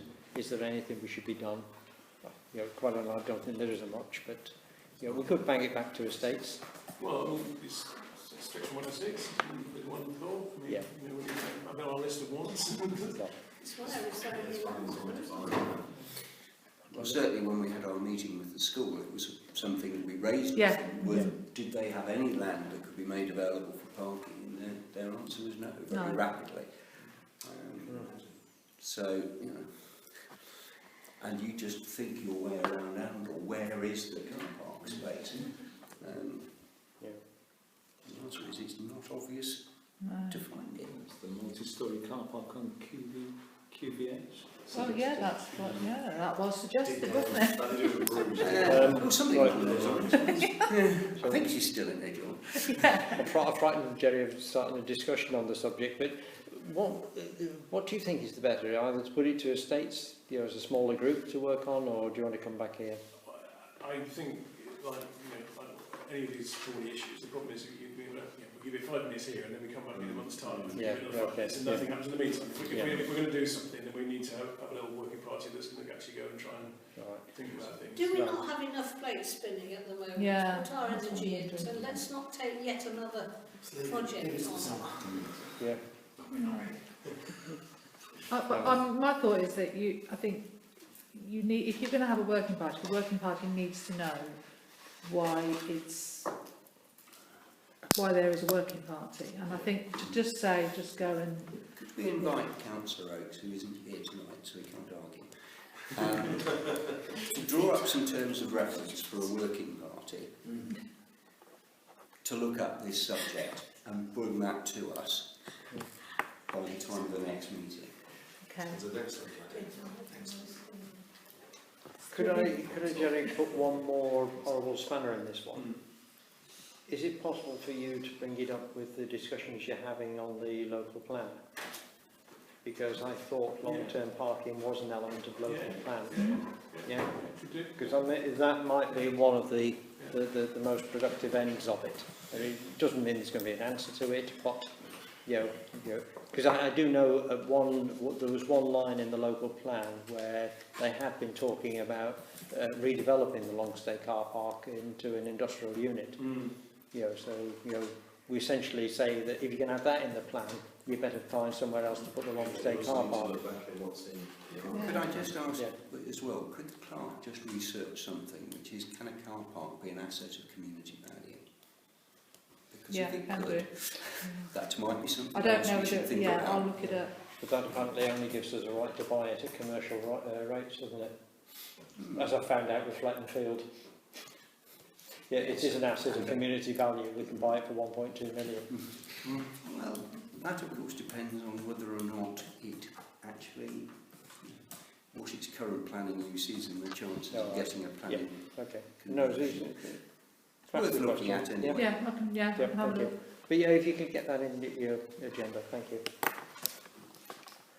Right then, to receive the minutes from the planning committee. Yes, well they are in packs, so I'm not going to spend very long on it, particularly given the time. However, I think it might be just worth mentioning 2 things on it. One is that, rather unusually, having made a decision on a planning application, we received representations from the applicant's agent, Mr. Benz, who came to us and provided substantially greater information to the committee than had been available to it at the time it made its initial decision, and its initial decision had been to object to the application.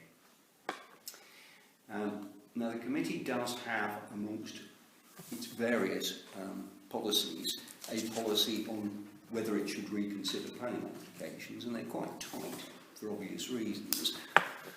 But it does include if further information were to be made available, which was likely potentially to change the decision. We took the view, first of all, it met the criteria for looking at it again, and in light of the additional information that was given, we then decided that actually we wouldn't object to it.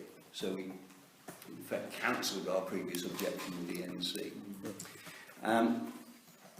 I wouldn't like that to become a regular precedent, but it was an unusual set of circumstances. There was another one in there, I'll just flag it up for now. We had a planning application to remove a particular tree at 15 Mill Road at Ginkgo, which is quite an unusual tree. We objected to that. ENC then decided that they wanted to put a TPO on it, and so they put a TPO on it, or at least sought to do so, and asked our views on that. So we said, well, since we didn't want you to remove it, putting a TPO on it sounds like an awfully good idea. But that isn't exactly the end of the saga, because it would appear that for some reason that I've yet to fully grasp, once you put the TPO on it, it then becomes possible for the applicant to put forward a scheme to replace the tree and put in a replacement tree, which is now what is seemingly going on.